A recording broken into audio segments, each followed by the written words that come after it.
If you want this podcast free of ads, follow us now on patreon.com/David McWilliams. What in the world is happening on Wall Street? Economic indicators. Who knows where this is going to end up?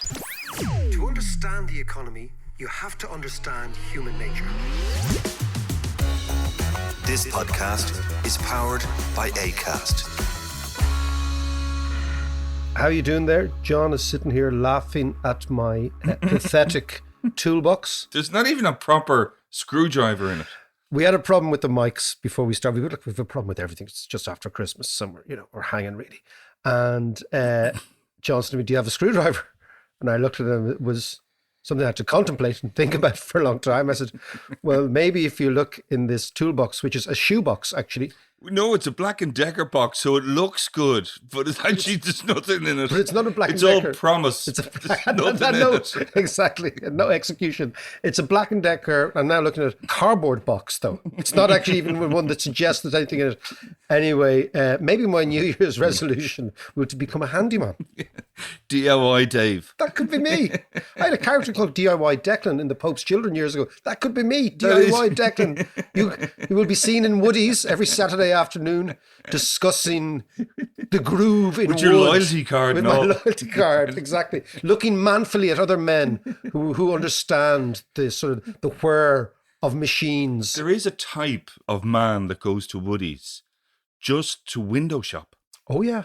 No, DIY. Just to hang out. There's a sort of a manful jealousy amongst DIY type of individuals about the quality of one's installations. And maybe this is what we're going to do. Now, I was stopped on How are many you? occasions by putting up shelves. 'Cause these all the books. Anytime I put up a shelf, you had to have bookends. Yeah. And it wasn't just because they look nice, bookends. Because things Because fall they down. fall down. It's on a slope. Yeah, maybe because New Year's resolutions, John, 2022 will be the year of bookshelves, DIY, going to Woodies. What do you call those things? By the way, just for listeners who are not in Ireland, Woodies is an Irish DIY shop. Doesn't travel, but I'm sure the UK and the US, the US is the home of the DIY. Yeah. So maybe, no, I don't think 2022, I couldn't be arsed. No. If we haven't done it till now, Yeah, I think that's it. yeah. But I'll tell you what we We're should done. do. We should get fit. I just played a game of soccer. Yeah. Just the other day, between Christmas and New Year, up in Kilboggett Park, Cabo and Cabinteely. Yeah. And we turned up our gloriously unfit outfit. Not a pretty sight. And we were playing a bunch of lads who we expected to be our age, but they were young fellas. Yeah. Aerial bombardment is all it was. It was shocking. And we had to get three of their lads at half time So you- to play with us because we were so bad. You were as good as Leeds then, are you? Leeds shipped a lot of stuff. Shipped a lot of goals. Leaky defence, I think it's called. Leaky Leaky Leeds. defence. How are you, Sunshine? Are you good? Good. Yeah. Got over Christmas. Still Got feeling over the Christmas, please. the Christmas. Exactly. And it was good. Hey, I got a set of drums. You did not. Well, actually, for my birthday, which is just before Christmas. You got a set of drums. But Mac, now, in fairness, as, and as midlife crises go, well, in all modesty, I am probably, I would say without question, the best air drum in the world. you are. I would say, very- I'd say I'm right up there. Now that you actually say it, I do have an image of you playing air drums. Air drums, Yeah. it's the way forward. The chin extractor, the air drums, the whole thing going on. But now they're E-drums. They're proper E-drums. And What are E-drums? E-drums are pads as opposed to the full acoustic kit. So you're not going to destroy every So I neighbour's stick eardrums. Yeah, exactly. I stick the headphones on and go. So I got those thinking, now I can fulfill my John Bonham, Taylor Hawkins. I know, John. Who's Taylor Hawkins? Taylor Hawkins is one of the best drummers in the world. He is Foo Fighters. Okay. Yeah, and Right. brilliant drummer. Brilliant drummer. Fantastic Speaking rock of drummer. Foo Fighters, wasn't Dave Grohl a drummer?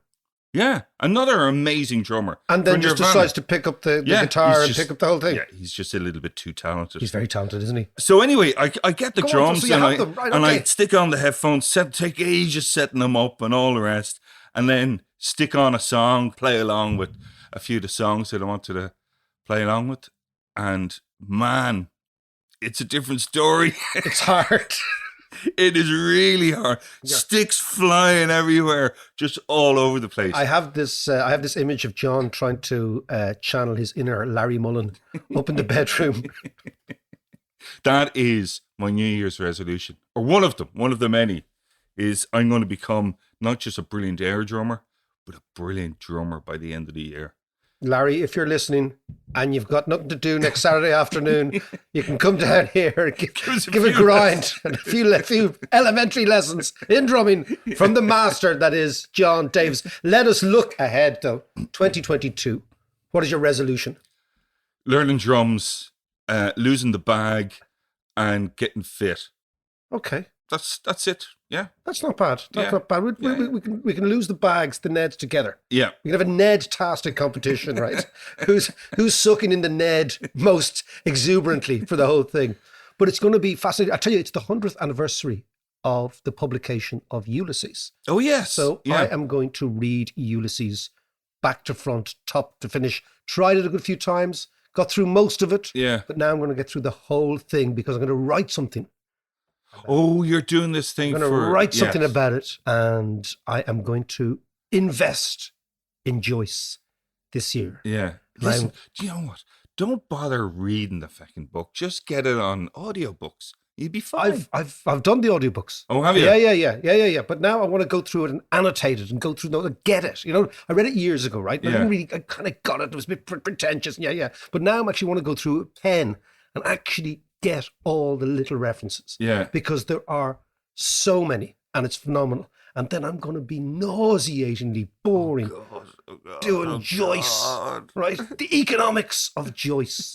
Think about it, the economics of Bloom and all that malarkey. But it's going to be fascinating. You know, this year is the third year. I don't want to put a Debbie Downer on things. Right. It's the third year of COVID. Oh, yeah. No, listen, it's also, by the way, going to be a COVID-free podcast. Okay, that's it. Yeah, You promise me? Yeah, absolutely it is. Unless something extraordinary happens. Okay. It's COVID-free podcast from now on. End of story. Yeah. And we're gonna celebrate all good things in the economy, like the potential Russian invasion of Ukraine, the What? Good potential things. Chinese invasion Yeah. of Taiwan.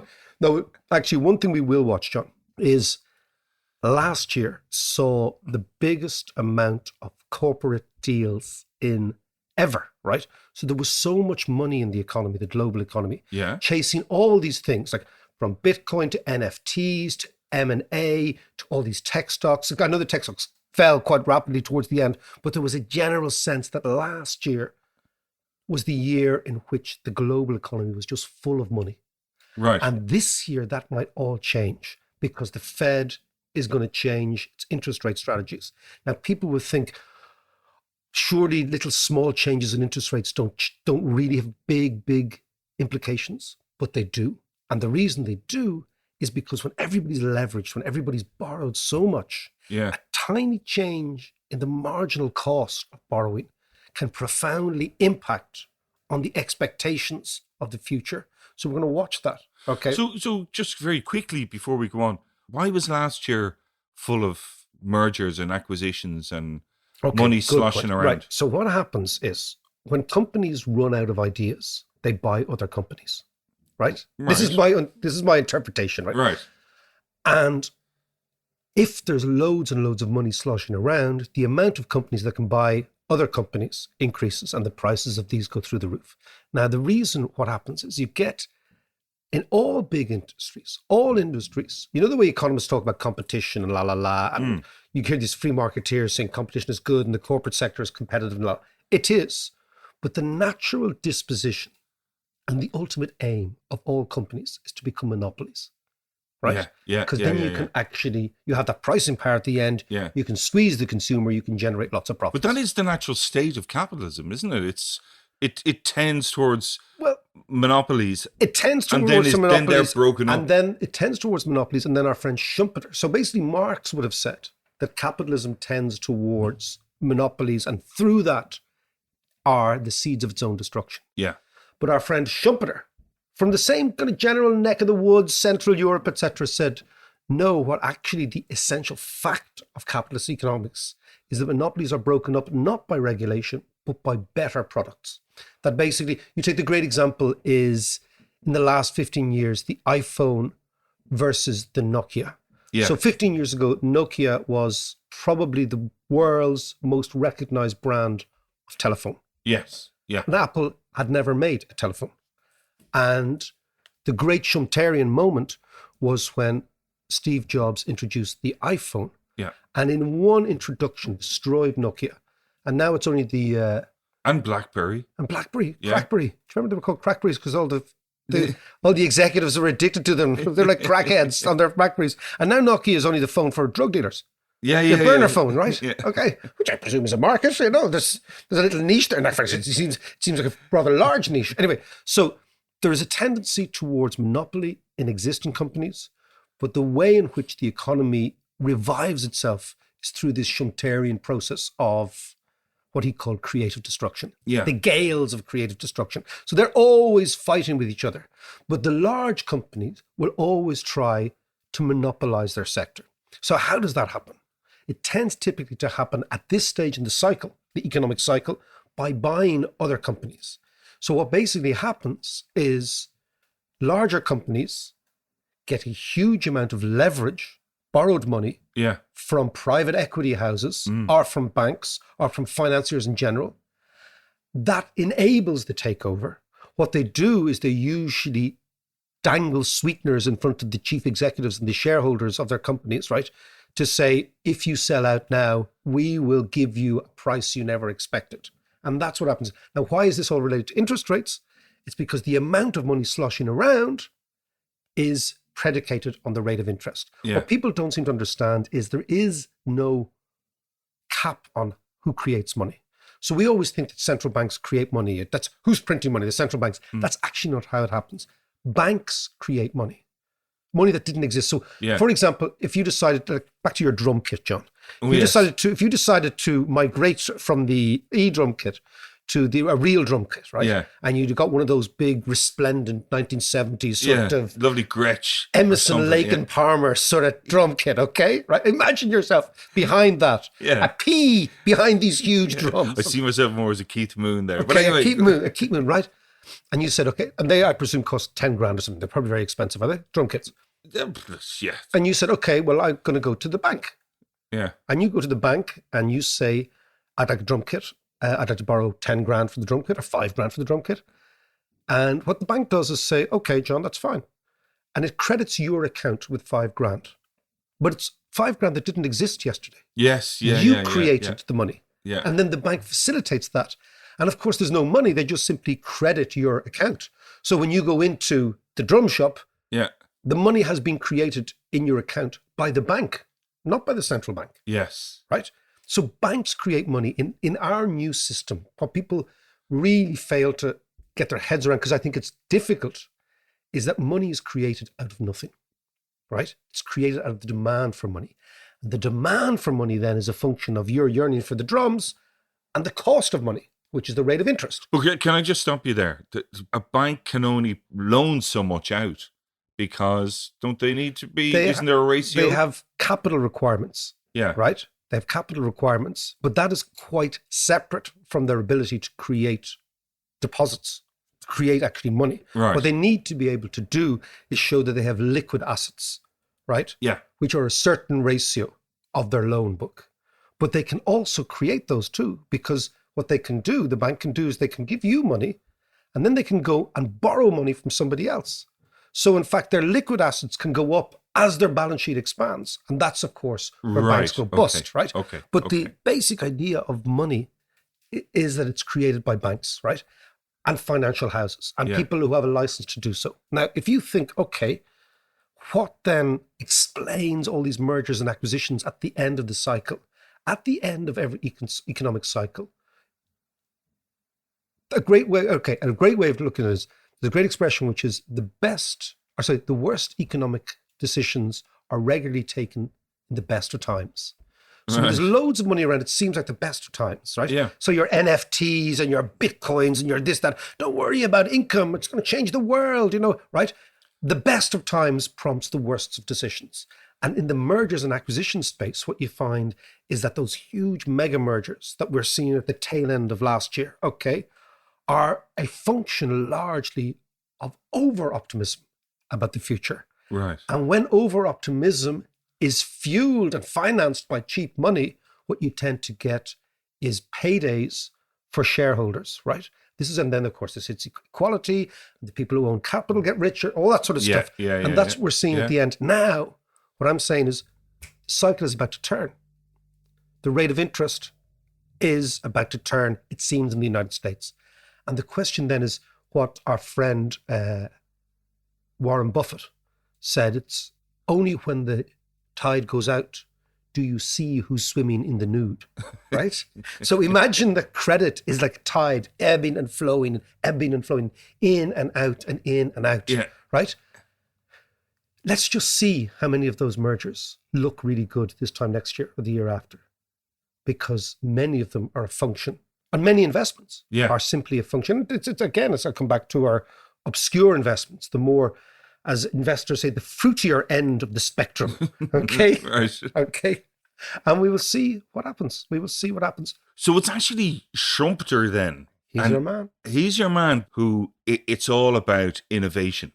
Yeah. And they're relentless scales of creative destruction. I love it. Well, no, I mean, if you think about ideologically, John, the battle is between Marx on one hand and Schumpeter on the other. And everyone else floats around the middle, right? Yeah. And Marx's view, and most socialists' view, is that capitalism is inherently monopolistic. It is inherently enriching of the very, very few, and it is inherently bullying of the many. And the mechanism through which capitalists exercise their power is the corporation. So then, the corporation is evil, right? Yeah. Whereas Schumpeter says, on the contrary, right? Entrepreneurs, inventors, innovators, capitalists are constantly innovating. Yeah. And the mechanism through which they innovate is the company. The company is the liberating force. So Marx, so the big flaw in Marx basically is that it's just a snapshot, and he doesn't take into consideration the, people thinking and coming up with new ideas and innovation and all that kind of stuff. Yeah. And we forget he was a man, a revolutionary character who wrote his first great work, the Communist Manifesto, which is a mercifully small book. Yeah. I actually have a copy here, John. I can give it to you. I'm sure you right? do. I do, right? Yeah. Which I actually gave my son for Christmas when he was about 14. Oh, God. And he's like, I heard that. He says, which amazingly, I bought a copy of the Communist Manifesto in America. Right. Right, okay. In the bargain bucket. In a bookshop in Burlington, Vermont, home of Bernie Sanders. Ah, well then, there you go. That was probably his old copy. It's a beauty. But there's the opening line, right? Yeah. Published in 1848, year of revolutions. We had one here in Ireland, all over Europe. A spectre is haunting Europe, John. The spectre of communism. All the powers of old Europe have entered into a holy alliance to exorcise this spectre. Pope and Tsar, Metternich and Guizot, French radicals and German police spies. That is the opening lines. That's right up there with Dickens. It was the best of times, the worst of times. times. And I'm just thinking about what poor children have I brought up when they read this stuff. But so Marx, they saw it as punishment, I'd say. Yeah, it's like, oh no, Dad's upset. Go to your bed and read the Communist Manifesto. And he's like, can I not play FIFA? Can I not play GTA like everybody else? No, you will read the Communist Manifesto. So over on one side. And then we have our friend Schumpeter on the other. And I suppose what really is the distinction between both is their perceptions of the company. So Marx sees the company as a tool for the subjugation of the masses. Mm. Schumpeter sees the company as the very liberator of the economy and people, because it's through the company, which is a financial structure and a social structure, that all these great innovations and inventions become products. Yeah. And the nub of innovation is when kind of improbable ideas catch on. That's what I think it is, right? Yes, yeah, You know, yeah. it's like, oh, wouldn't that work? Wouldn't that be interesting if that worked? And then suddenly, fuck, oh, we have a problem. Where we go, right? It's like our improbable podcast. Well, that's it. It's an improbable podcast. But it's interesting, though. I mean, a little while ago, we had Mike Furtick on talking about innovation and the gales of destruction and all that kind of stuff. But he was saying that it's so much more prevalent in America, and Europe is lagging big time in creating these new unicorn companies and innovative. Yeah, he did. And interestingly, there's a lot of innovation going on in Europe, but there's also a lot of innovation going on in Ireland, right? Yeah. Because if we were to sit back and say, oh, well, then our kind of goose is cooked, so to speak, right? That basically it's only Americans can do innovation. But that's not the case. That's not the case. So why don't we talk to somebody who's at the coalface of innovation here, a guy called Patrick Walsh, the CEO of Dog Patch down in the Docks, which is an innovative hub. And let's talk to Patrick and see what's going on in Ireland. Patrick Walsh, how are you? I'm great. It's great to be here, David. Yeah, listen, great to talk to you. Now tell me, Mike Furtick was on a couple of weeks ago saying that there wasn't a really good startup culture in Europe. Tell me what's actually going on here in Ireland. You're down at the CHQ building, which is down in the Docklands. Tell me about Dog Patch. Tell me about what's happening in Ireland, and tell me why you would think that actually there is a startup culture here and it is actually going somewhere. Yeah, well, Dog Patch is it's a startup hub. We're located in the CHQ building in the heart of the Dublin Docklands. So there's about 150 startups, about 500 people there.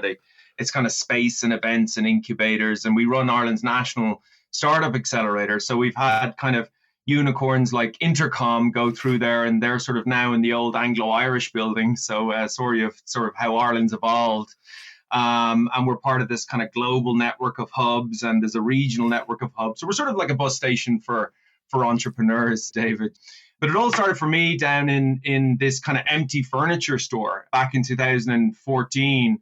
I was walking around the Docklands and really wanted to create a place for startups, you know, the likes of what you have in San Francisco, and for it to be beside all the Googles and the Facebooks that you have down there in the Docklands. And the CHQ, I don't know if you've ever been there, but it's this beautiful 200-year-old building, the first fully iron cast building in the world, whiskey vaults below. And in many ways, it's sort of a microcosm of Irish economic history in some ways. You know, if you were to go in there in the 80s, it was a cheap car park. And then in 2006, the Irish government put 50 million into it to make it a high-end sort of Prada Gucci shopping centre, a real sign of the times. Yeah, I was about to say that's great inspired economic thinking, isn't it? To subsidise Prada and Gucci. Yes, I remember that, and it is beautiful. Go on, then what happened? Yeah, maybe a case study on why government shouldn't build Prada Gucci shopping centres. Look, it launched, and then, you know, of course, it didn't work. And then 2 years later, it's 2008, the financial crisis came, and it really didn't work, right? And it sort of lay there sort of vacant for a few years, and sort of, I think they were losing $1 million a year just keeping the lights on kind of thing. And so they decided to just get rid of it. And they put it on the market for 10 million euros in around 2013 or so. Which, you know, I mean, it's just worth considering, like 50 million in site value. In a parallel universe, this thing is worth 70 million quid. And that's just how bad things were back then in Ireland, that you'd sell something for 10. There was only one bidder at 10 million euros as well. This man called Neville Isdale, who was born in Downpatrick and went on to become the global CEO of Coca-Cola. And he really felt that Ireland was turning the corner back then. And so he was the guy, along with his brother Mervyn, that I pitched one morning, this idea of taking part of his building and putting a startup hub in it. So today you have this really interesting building where at one end you have this museum which showcases all these Irish who went out and shaped the world. Yeah, the Epic Museum. I've actually been in it. It's a very good museum. Amazing. Yeah. And you know, there's this incredible, and a lot of them are entrepreneurs who went out and shaped the world as well, and the stories of them. So it sort of gives you a sense of belief of just how much we have impacted and shaped the world. And then, of course, on the other end, we're you know, from the same vaults that we were exporting whiskey from, we're now exporting innovation and trying to create a platform for entrepreneurs. a long way from the notions of Prada and Gucci. And there's a lot of activity in the Irish ecosystem, and there's a lot of activity in the European ecosystem as well. And so that's what I've been doing for the last 7 years of my life, I guess. Well, now, Patrick, the idea that the building is a microcosm of the priorities of the country over the last 15 years, I think it's a really interesting way to look at things. Tell me now, a lot of Americans, not just Mike, who was on the other week, but a lot of Americans say, look, the Europeans, it's old, Europe is not innovative, it penalizes risk-taking, and they compare and contrast various different metrics. But, their basic idea is the Europeans aren't innovating in the way we should be doing. What do you make of that? Well, look, with my European hat on, I suppose there still is definitely some work to do. And I listened to what Michael Furtak had to say, and to some degree, he might have been right sort of 5 years ago about entrepreneurship in Europe. But I think what's happened since then is worth talking about. There's been this complete acceleration. I mean, European startups is on fire at the moment. There was this big report came out last week, and John Collison was talking about how 5 years ago, you could have taken all the unicorns, these are billion-dollar startups, and literally put them around the dinner table, and they would probably bemoan the state of affairs. Now you would need an auditorium to take the 321 unicorns that we have. These are European and they would unicorns. tell a completely different story. This is European unicorns. These are European unicorns. And what's interesting about that 300 number is that 100 of them were created in the last 12 months alone. So, wow. you have the Revoluts, the Spotifys, the N26, the Lilium Jets who are really showing what's possible at a European level.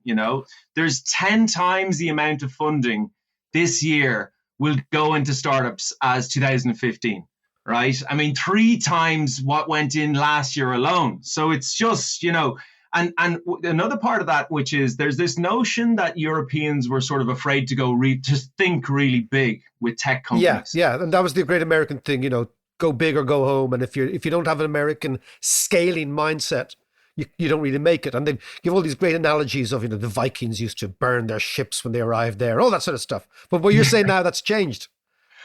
Well, and the data shows it, what's interesting is the capital that went into rounds that were 250 million or more. So these are big rounds for big companies, went up 900% last year. So that's just quashed any notions that Europeans are not prepared to think big. So if you're actually on the ground here is what I would say, it's actually a very exciting time to be a European entrepreneur. And there's definitely this sort of inflection point that we're at, on the ground. It took decades to get to $1 trillion worth of value in startups across Europe, right? To 1 trillion. Yeah. But in the last 2 years alone, we've gone from 1 trillion to 3 trillion. Right. So there was a lot of groundwork, I would say, that had to be done first, right, in Europe. But I actually think we're on the first, innings of the journey in terms of where we are. Now, there is still some policy and cultural things at a European level, that I would acknowledge. And I think we need to talk about as well. Before we talk about the problems that can be fixed, okay, let's talk about Ireland, because we've this very strange structure of our tech industry, which is that we've got this very top-heavy, as you know, multinational presence, which is creating all sorts of opportunities for thousands and thousands of people, creating thousands and thousands of products, etc. But in a way, we don't seem to have had huge amount of breakthrough companies, our own companies coming through. Give me a sense of what the lie of the land is. Well, I mean, I think this will be a good year. There's about 500 million more that will go into startups than last year. So almost a third more, which is interesting. We have about 5 unicorns in the country. So you have Intercom, you have Fenergo, you have Let's Get Checked, Wayflyer, etc. They're starting to be created at a better rate. But we have, to some degree, had a very government-led ecosystem for the last 20 years. And that was kind of because there was no real entrepreneurs to teach entrepreneurs. So it was a kind of a necessary starting point. And it is important to acknowledge that, Enterprise Ireland, etc., kind of had to do that kind of work.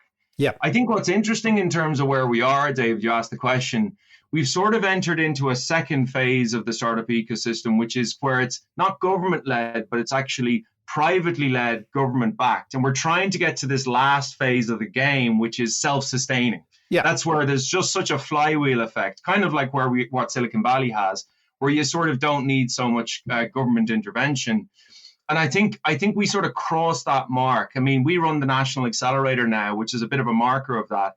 Whereas for the last decade, it was run by a consortium of Dublin universities. We run it with a network of privately led regional hubs.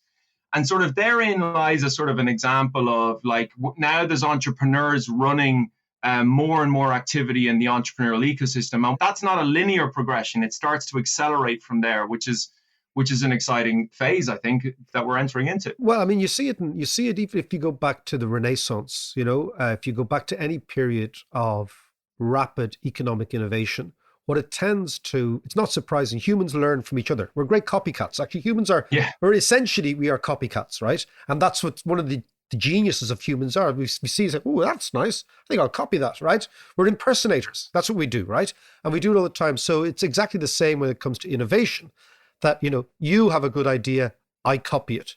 Somebody else copies my iteration of that. And it tends to work in clusters. So you've got your Florentine cluster, in the banking world. And then, of course, that moves up to Amsterdam in finance. And then that moves across to Germany in finance and printing. And then that moves across, so what you see is this all the time. Where do you think Dublin is at this stage? Or does it actually matter where the stuff happens? No, and I think you're seeing much more decentralization away from Dublin, and that's part of what we tried to do is it's not just running in Dublin. We actually, when we were thinking about how we ran NDRC, this National Startup Accelerator, we actually looked quite a lot at what the IRFU had done. 20 years ago, we were this second-rate rugby nation, and they kind of sat down and they said, how could we be number one in the world? And what they did was they sort of regionalized the whole model. They had these kind of international world-class training, but they did it. You had Munster, you had Leinster, you had Connacht, you had Ulster, doing feeder programs through, right? And this idea that we can't be just drawing from a Dublin thing. And so, it took 20 years, right? But actually, we did it. We became number one ranked in the world in rugby. A couple of weeks ago, we convincingly beat the All Blacks. It wasn't a fluke. Yep. And so we looked at that, and that's actually exactly how we run the entrepreneurial model now with the accelerator, which is you have these programs operating in these regional hubs, sending through not rugby players, but entrepreneurs into the national piece. So I actually think it's important that it isn't a Dublin-centric thing. And of course, obviously with COVID, with all the kind of remote working, etc., all of that has made that a lot more feasible to happen. But it is that sense that we can go from being sort of a second-rate nation on the sporting pitch, and actually, if we take a long-term mindset, it can be done, And to some degree, we did that as well with FDI, right? Like we were a second-rate economic nation. Absolutely, and we brought in other people's capital and their know-how, and there's lots of people have bemoaned that. But as I always say, imagine had we not done that. Imagine had we not done, for example, FDI, where would we be now? I mean, and that's the key. Like it's a counterfactual, but the idea is like, had we not in Ireland decided, okay, no capital, we better import it, we better make it cheap. How do we do that? Well, we don't tax it as much as everybody else. We bring it in. Had we not done that, I think this country would still be incredibly stagnant. And there's no evidence to suggest anything else.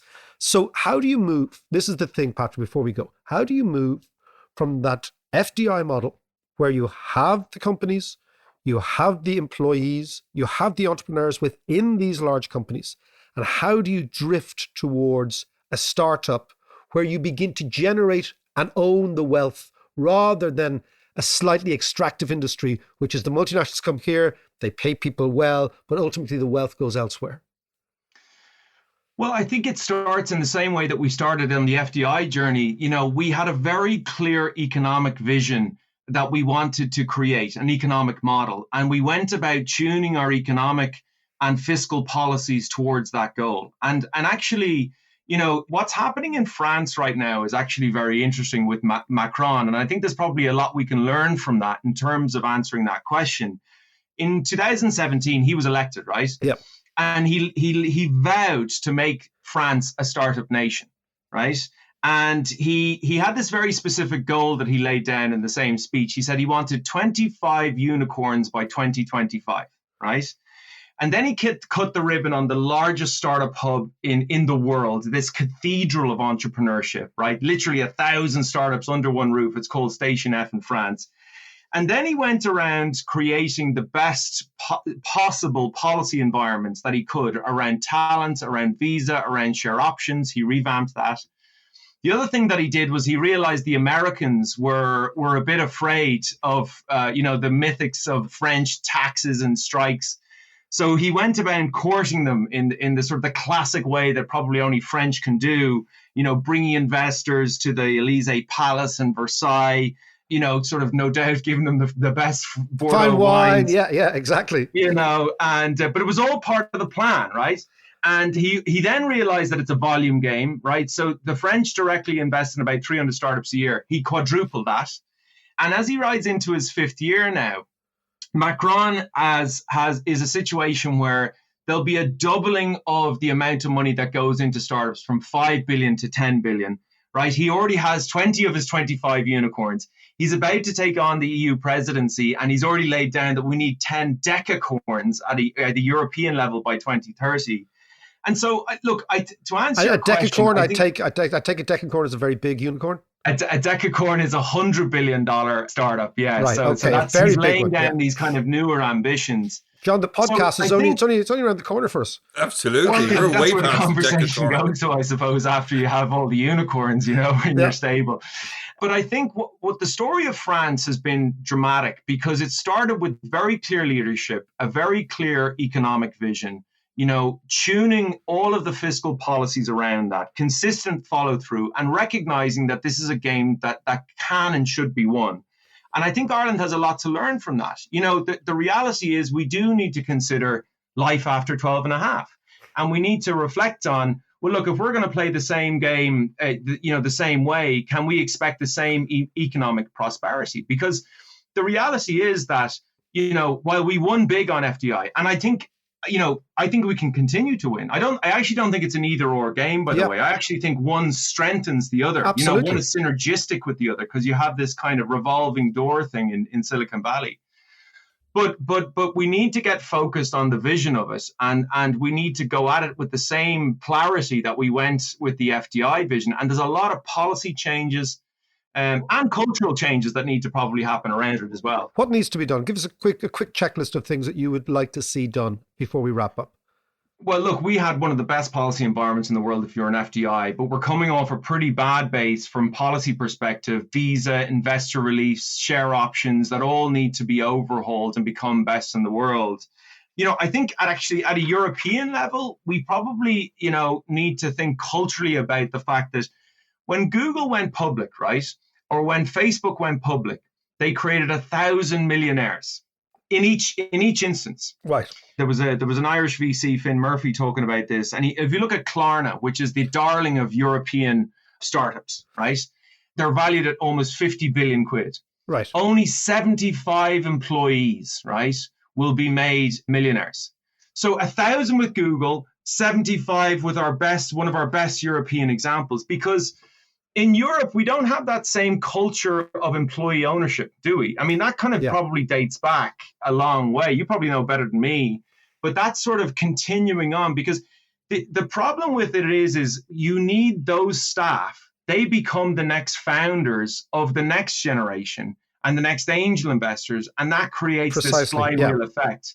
So there's policy changes, but there's also cultural things that we need to be clear on at a European level that we need to think about. And, I sit on the National Competitiveness and Productivity Council, and Francis Ruan, the chair there, was talking about if Jeff Bezos' parents were Irish, they probably would have given them a deposit for a house rather than a deposit or money to start a company. Now, part of that is, because of the housing crisis and the infrastructure, but part of it culture. is because we focus on wealth creation through property, probably historically as well. So there's all these cultural things that need to change. Patrick, you will hear no denials of that in this podcast, because I've always, this has been one of my bugbears for many years, the idea that, we regard it as easier to become wealthy from the most unproductive asset in the world called land than we regard it to be the most productive asset in the world, which is our brains and our enthusiasm and our energy, which is actually what makes the world tick. But that's an entirely different, just in terms of policy, just you were talking about share options, you were talking about visas. So are you saying that we should actually open up visas for exceptionally talented individuals? We should go out and look for them and say, look, you can have a home here, you can come and do your own thing here. Is that what you're talking about? Yeah, so on the visa side, what Macron realized, obviously within Europe and the EU, we've got pretty good visas. What he realized is we need a great visa for non-EU talent to move into this Europe easily, right? So he pioneered this in France, and we need to do more on the visa front. But the other piece as well is if you're starting a company, right, it's very attractive in the UK for an investor to give someone their first 50 grand or 25 grand or 10 grand. In Ireland, it's not attractive at all. So we need better investor tax relief, right? To make sure that people are incentivized to put money into a startup rather than as opposed to an apartment block or I know exactly. So the thing I would say is if we have an economic vision, our tax code needs to reflect that, right? And it needs to align towards that. So you have it on share options. If you want to join a startup right now, okay, because part of it is just pulling somebody in. We have this very dated share options thing, which is actually not used all that much in Ireland, right? Because it's just so difficult to use, which makes it very difficult if you're an entrepreneur to attract people out of Google, out of Facebook. Yeah, to take the plunge. So if we make some changes around visas, share options, that first 50 grand and investor relief, I believe we'll create a better flywheel effect. But the reality is we had the best FDI policy in the world from a tax perspective, but we do not have it from a startup perspective. And we cannot expect to win the game of startups if that continues to be the reality. We need to go out and play to win, economically speaking, and we need to tune our entire model towards that. It's really on the nose for the listenership, because sometimes you get a sense of who's listening. I know it's hundreds of thousands of people every week, which is amazing. But there is this sense of like, fuck it, we can do this ourselves. And particularly your generation and even the younger generation, there is a real sense of, why don't we turn this place into a startup hub? Why don't we do it? I mean, one of the big ambitions for me, David, was, 10 years ago, Patrick and John left. Yeah. And I was like, I want to create a place where the next kid like that, who's 19, doesn't leave. And we had this one guy, Greg, came into us this year. He's 19. And the investors have thrown money at him, £1 million. He's, literally working out of his bedroom. He's phenomenal talent, right? And when initially we met him, his plan was to go. And then he ended up coming into us and doing the accelerator. And he's like, fuck it, I'm actually going to do it from here. Brilliant. And that for me was a marker, like personal satisfaction of saying that's where we need to be, right? That they don't feel the need to get on a plane and leave if they're the smartest of us, right? Patrick, thank you very much for that. That was really fascinating. Thanks for that. Pleasure to be here. Thanks. It was great chatting to you, David.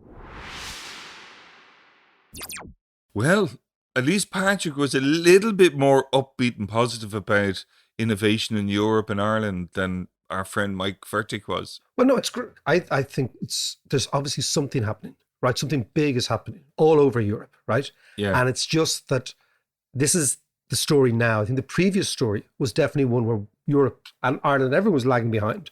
But as Patrick was saying, there's estimations that there's going to be 1 or 2 unicorns out of Dublin next year, etc. Now, the question, I suppose, let's link it back to what we were talking about at the very top. Is this energy that's coming out of Europe the tail end of this extraordinary liquidity cycle that I was talking about, where at the very end of the cycle, there's so much money sloshing around that investors take up anything? Right. And basically, early stage investing is a highly risky thing to do because lots of companies don't make it. Sure. So is this the tail end? That's the first question, right? And if you look again at the figures, there was $9 trillion worth of new credit extended since the pandemic, right? Now, that is a phenomenal amount of money. It is, the United States economy is about a $22 trillion economy. Yeah. Right? So the question is this story a function of that little bits of that liquidity just seeping into Europe eventually. That's the first one. Right. And the second one then is, are European companies creating real unicorns, or are they creating kind of middle of the road companies that will eventually be bought by big American companies? Right. Back to our mergers and acquisitions. Yeah. That's really the proof of the pudding. And let's watch that this year. 2020, like the Skibbereen eagle having its eye on the Tsar of Russia, the Dave McWilliams podcast will have its eye on tech startups. Talk to you next week. While I still have you, listen, thank you so much. Thank you really so much for your time this year. John and I are bowled over at the amount of people who are listening. You're giving us your time, and that is an amazingly generous thing to do. So we really appreciate it. It's been a hoot. 2022 will be even more dynamic. Won't it, John? Even more dynamic. It sure will. It sure will. And what we're going to do in January, because let's get our head around January, New Year's resolutions. What are you going to do? John's going to learn the drums. I am. I'm going to learn how to play football, which is a bit late in my career. Some DIY. Some DIY. And if you want to learn economics, do it with us here on the podcast. We have 2 courses. If you join up with Patreon, we have 2 macroeconomic courses. They're basically the courses I give in Trinity in an audio form. They are macroeconomics. They're about international relations. They're about money. They're about finance. They're about psychology. They're about behavioral economics. And they're about evolutionary economics, which I believe will become the economics of the future. That's patreon.com/David McWilliams. Sign up in January. Talk to you next week.